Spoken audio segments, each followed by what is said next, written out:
Assalamu alaikum students, this is Ayesha Azhar and you are watching my channel O-Levels Islamiyat by Ayesha Azhar. Today I will going to explain about Allah's relationship with the created world, and before beginning or before starting these passages, I will going to discuss the main points of this theme. So this theme beta ji covered a few points, that is Tawheed, oneness of Allah.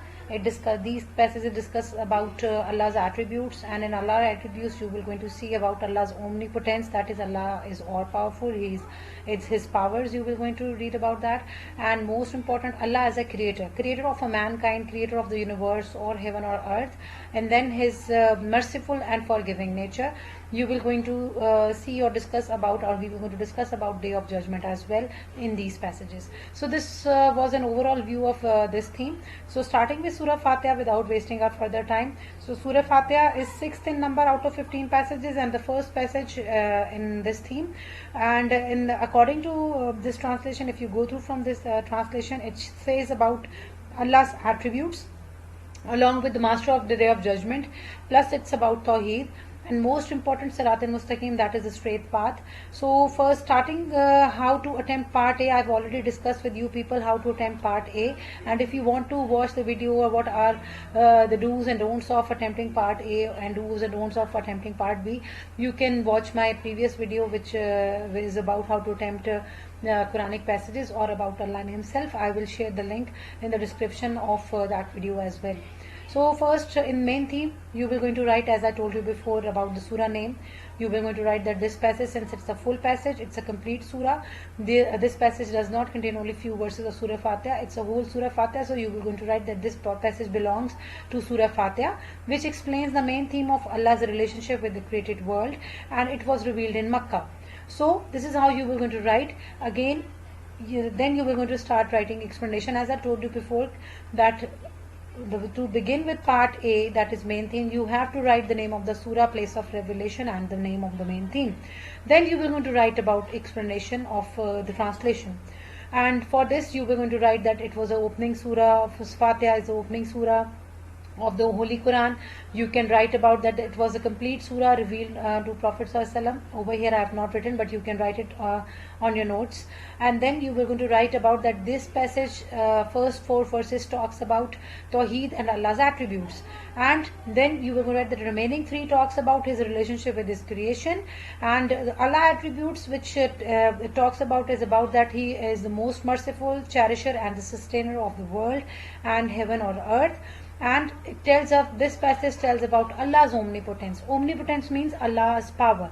So this means that His power and authority can be seen everywhere on the earth and heaven, and He is the master of the Day of Judgment, and therefore He is worthy of worship, as Surah Bakra says. यहाँ पर I have given a reference of Surah Bakra, that O people, adore your guardian Lord who created you. Then you were going to write about some Arabic word, that is Sirat al-Mustaqim. You were going to explain about the importance of Sirat al-Mustaqim, which says that Sirat al-Mustaqim means that He will guide us on the path of His obedience, but does not force us. This means that Allah will never force us, because He has given us a free will, which you may say which path we should adopt, either a right path or the wrong path. If we'll follow the wrong path, definitely we'll go astray, because Allah has given us a free will, and it totally depends upon us which path should be selected by us. And the right guidance which Allah has given us, that which path is the right, is the Holy Quran. So this surah is comprehensive, is so comprehensive that it has been said that even if the entire Quran were lost and only this chapter remained, it would suffice or provide as a guidance for the humanity for all times. So beta ji, this is what you were going to write in part A. And as far as part B is concerned, I already told you in my previous lecture that how to attempt part B, and we'll follow the same rules which we have already discussed. That is, you will going to write about the lesson you have learned or implementation of this passage. So we will going to write about first Rahman and Rahim, importance of Rahman and Rahim in our life. When we say that Allah is Rahman and Rahim, He is most merciful in His nature, the benefit of this nature is that this will give hope to the sinners. It will give hope to us that if we do any mistake, if we commit any sin, and if we repent from our true heart and seek forgiveness from Allah, surely we will be forgiven by Allah. So this is what you will going to write in the first statement. Then you will going to write that definitely you know that as far as Surah Fatiha is concerned, that without Surah Fatiha our daily prayer is incomplete and it's not accepted. So then we're going to write its importance, that it is recited in every rakat of the daily prayer, as Prophet ﷺ said that no prayer is accepted without Fatiha. Then you will going to write about again Sirat al-Mustaqim's importance. We have discussed it in part A about Sirat al-Mustaqim's meaning. Then we are going to write about its importance, that the straight way Sirat al-Mustaqim is the path based on righteousness which Allah asks us to follow. So we can follow this path by implementing the teachings of Quran, as I told you before, and Hadith in our lives. So this passage encourages us to seek Allah's help in times of difficulty and distress, like financial difficulties, health problem, mental distress, death of a family member, you may write, as He is omnipotent. So it encourages us to seek Allah's help in times of these difficulties. And then you will going to give a reference of Surah Nas, says that say I seek refuge with the Lord of mankind. Then this passage motivates us to do good and avoid evil, as He is the master of the day of judgment and we will be held accountable to Him regarding our deeds on this day. So this is how you will going to attempt the first passage. Now starting with the second passage, that is Surah Bakra. So Surah Bakra says, basically it tells us about Allah's blessing, it tells about Allah Tawheed, and most important it tells about not to set up rivals, that is partners with Allah. So the main theme explained, first you will going to write about the name of the surah, its main theme and the place of revelation, which we have discussed. Then we are going to start its explanation, and you will going to write that this passage, these verses explains us about Tawheed and sinful practice of shirk. So God is the creator of all mankind, and the purpose of creation is obedience and servitude to His command, that is to obedience to His command, and being a human and His creation, it's our duty to follow and to obey Allah's order. So it explains that He is the cherisher and sustainer of the world and He is worthy of worship. Then you will going to give reference after this statement of Surah Fatiha, that praise to be Allah, the cherisher and the sustainer of the world. Then you will going to end up your main theme with writing about Allah's blessings, that this passage explains Allah's blessing or tells us about Allah's blessing, like rainfall, fruits, etc. Now coming to its importance, as far as its importance is concerned, as we have discussed earlier, that we are going to write some, you may say verbs, we can write the implementation of this passage. So we are going to write about this, that this passage encourages us to worship Allah only and not to associate partner with Him. So Allah has blessed us with numerous blessings. So what is the benefit of these blessings? That these blessings are for our comfort. So these verses encourage us to worship only Allah, so that then you will going to write a reference, and reference is already given, you can check this, that your Lord has decreed that you worship none but Him. Then this passage encourages Muslims to be thankful to Allah regarding all His blessings. And how can we be thankful to Allah? Definitely by performing religious obligations along with social duties, and by not wasting Allah's blessings like food, water.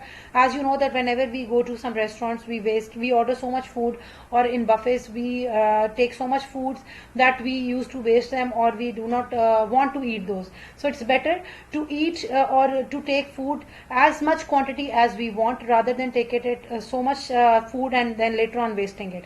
So as far as water is concerned, while brushing our teeth, while taking bath, we should not waste water as such, and we should try to use as minimum of the water which is required for our taking baths or brushing our teeth or washing our face. Next passage is Surah Alaq. So Surah Alaq, there are few surahs about which you should know about the circumstances of surahs, as in question number 2, circumstances are also included, and you should be prepared about their circumstances as well. In my later videos, definitely I will discuss about the circumstances of these surahs in detail. A separate lecture will be given, and I will share the notes in PDF form so that you can take a print of those circumstances as well, so that you can prepare for question number 2. So coming to the next passage, that is Surah Alaq. So Surah Alaq, these verses of Surah Alaq, you must be familiar that this passage or these verses are the first revelation of Quran. These were the first revelation of Quran which were revealed to Prophet ﷺ in Makkah and in the cave of Hira. And definitely through Angel Jibrail, it's quite understood. So as far as this passage is concerned, this passage discusses about Allah's omniscient, that is Allah's knowledge, and it discusses about the creation of mankind. as we have discussed that these passages discuss about Allah as a creator. So over here it discuss about Allah as a creator of a mankind, and He has created us from an insignificant state. So this is what we're going to discuss. So it's the main theme. We'll start with the name of the surah as usual, and the main theme name and the place of revelation, which is a Makkah, or it's a Makki surah. Then we will going to write a little bit about its circumstances in a line, that this surah, these verses were revealed in Makkah, and these were the first revelations or the first verses which were revealed to Prophet ﷺ through Angel Jibreel ﷺ in the cave of Hira. And then you will going to explain about the importance of reading and writing, that these verses explains about the importance of reading and writing, that is knowledge. So these verses tells us to acquire knowledge by all means, through reading or through writing.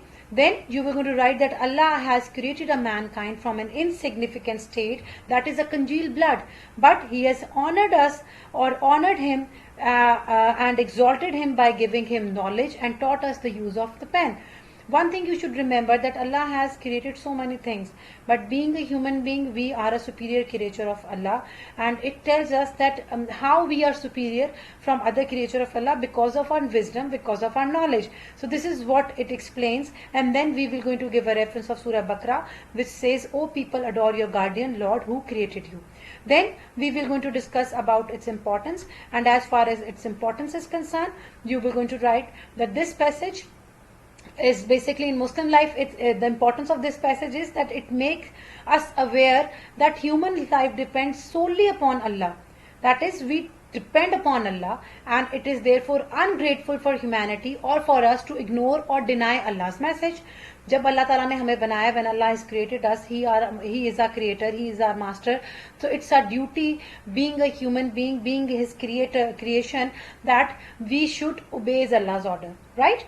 So next point which you were going to discuss in this passage is that these verses highlight the importance of learning by pen, through which the majesty of God is revealed. So it makes us realize that knowledge is the only thing which distinguishes us from every other creation of Allah, as I told you before. So if we discuss about animals, we discuss about plants, whatever Allah has created, they are doing whatever Allah has commanded them to do. But we human beings are given a free will because of our knowledge, because of our wisdom, so that we can choose between right or wrong. And what is right, what is wrong, Allah has already given us guidance through Quran. So this tells us, this passage, or it tells us that Allah is omniscient, all knowing. He gives us a knowledge to whom He wants. So you were going to write a reference of Surah Al-Imran. You can write that He has taught us that it's basically, from Surah Nisa. It's not Surah Al-Imran. It's from Surah Nisa, that He has taught us what you didn't know. Great has been the bounty of your Lord to you. So this encourages us to learn more and more day by day. Nations and humanity learn fresh knowledge at every stage with new developments and technologies. As you know, we have been gone through from COVID, and during this COVID, we have learned so many new technologies. We were not familiar of online learnings. हमें नहीं पता था कि online learnings क्या होती हैं. But through COVID, we learned how to use Zoom, how to use Google Meet. So there are many other apps as well, or you may say technology as well, through which we can take online classes. So this means that we are learning new technologies, we are learning new things day by day. So these verses confirms the role of Prophet ﷺ as a messenger of Allah, because it is one of our article of faith as well, and the role of Angel Jibreel as the angel of revelation. It's the angel of revelation. So when we say the belief in prophets, so this is one of the article of faith, and when we talk about believing in Angel Jibreel, this is also one of the article of faith. So this is about Surah Alaq. Then next surah is Surah Zilzal. This surah is also very easy. It talks about the day of judgment, the scene of the day of judgment, that what will happen in going to be happen in the day of judgment, on the day of judgment. So this passage explains that actually how humans will be helpless on the day of judgment. First, you were going to write about the name of the surah. Then you were going to explain that this passage explains the fundamental theme of Allah's relationship with the created world. And about this surah, one thing I want to tell, that few says that this is a Makki surah, so few says it's a Madni surah. Since why they say it's a Makki, because they say that it's a late Makki surah, that's why it's a Makki surah. But mostly we consider it as a Madni surah. So it's a Madni surah, and then you were going to begin your explanation. And in explanation, you were going to write that these verses or this passage, since it's a whole passage, you can write that this passage or this surah depicts the last day and the end of the time when everything known will be destroyed by a tremendous and more far-reaching convulsion than any earthquake we know. This means that whenever we encounter any earthquake, or we have been witness of any earthquake, those earthquakes are nothing in front of this earthquake. And on the day of the resurrection, the dead will be raised from their graves and the justice will be done in the light of the truth. So by Allah's command, all events will proceed. Rewards and punishment will be given on the basis of good and bad done in this world, and the earth will itself speak out on that day, that it will tell that what each man has done at a particular time and a place. So this surah also tells us about the justice of Allah and His mercy, as Allah will be the master of the day of judgment. Then I have given a reference of Surah Fatiha. That is that most merciful, most gracious and most merciful and master of the day of judgment. As far as its importance is concerned, you were going to write that the importance of this surah in Muslim lives is that it reaffirms their belief in the day of judgment. That is, it is one of the article of faith, and it also reminds them of their accountability before Allah. So this passage uses a symbol of convulsion, which shows that how helpless humans are in the face of Allah's wrath. So zilzal, which means zilzal is a great convulsion that will take place on the earth. Life will come to an end and the present order of the world will completely destroyed. Yani ki whatever you are seeing in this world, you will come to know that everything will come to an end, and an atom weights, that is refers to a subtlest form of good or evil which will be done, and in this life will then brought to an account, and we will be done and everything will be done openly and convincingly, and we'll see it. As Quran says, O mankind, fear your Lord. Surely the quaking of the hour will be a terrible thing. So this surah encourages Muslims to do good and avoid evil. Why? Because when we realize that we'll be accountable to Allah regarding our deeds, so definitely we will prepare our life for eternal life. That is hereafter. This is what I've written in the next point, that Muslim will prepare their life for the eternal life hereafter, and it makes them realize that this life is temporary. So when this life is temporary, so definitely they will prepare for a better life by performing religious obligations. You can write over here that how Muslims will prepare themselves. They will perform religious obligations, they will perform religious duties in order to be rewarded by Allah on the day of judgment. So we also understand from this surah that even if we escape punishment in this world, we will not be able to do so in the hereafter. And it reminds us of resurrection and the last day, which is an article of faith in Islam. Without believing in this article, our faith would remain incomplete. And this surah is a warning for a people to give up their lives of sin and be obedient to Allah only. Then the last passage of this theme is Surah Nas. Now its circumstances is also very important. Why? Because as I told you before, in question number 2, which is a compulsory question, circumstances of few of the surahs can also be set by the examiner. So you should be familiar of the circumstances. So Surah Nas was revealed when the magic was basically casted on Prophet ﷺ, and Surah Falaq along with Surah Nas were revealed together, and these surahs were known as Muhaddin, the two surahs in which refuge with Allah has been sought. So first, definitely you were going to write about the name of the surah, then you were going to write about the main theme, then the place of revelation, which I have already written over here. Then you were going to write about its circumstances that I have already discussed, that why it was revealed. Then you were going to write that this passage or this surah discusses the threefold relationship in which man stands to Allah, that is, Allah is the cherisher and sustainer of all mankind, and it provides all the necessities and protection. Then you were going to write about reference. You can give a reference of Surah Fatiha. Then you were going to write that it is especially warn us about the secret whisper of evil within our heart. That is, a Satan or the Shaitan provoke us. He misuse humans. So this is what we are aware of this, and Allah has warned us against evil whisper. So Allah is the most powerful of all, therefore only He can protect us from all kind of evil, especially the internal ones. So as far as its importance is concerned, we will going to write about the importance of this surah, that the importance of this surah for a Muslim is that its first word kul instruct Muslims to obey Allah's command. So in order to seek Allah's help, Muslims need to obey His command first. Whenever we want someone helps, we want to seek refuge, definitely we have to obey that order, His order as well. So this is the Makkan surah, mentioned the necessity of seeking Allah's protection from internal evils. This power of evil may be Satan or evil men or evil inclination with man's own will. Now evil men means our fellows, our friends, people surrounding us. So we can be deviated from the right path. We can perform evil action through by provoking our fellow men. So it basically provides us refuge from all these evil whispers. So as Holy Quran says in Surah Nam, that for there are evil ones among men and jinns, inspiring each other with flowery discourse by way of deception.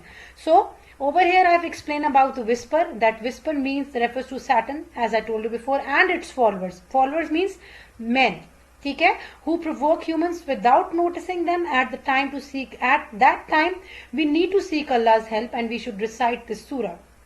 So this surah is also recited when Muslims are facing problems, and even for evil eyes as a source of protection. So student, this is all about this theme.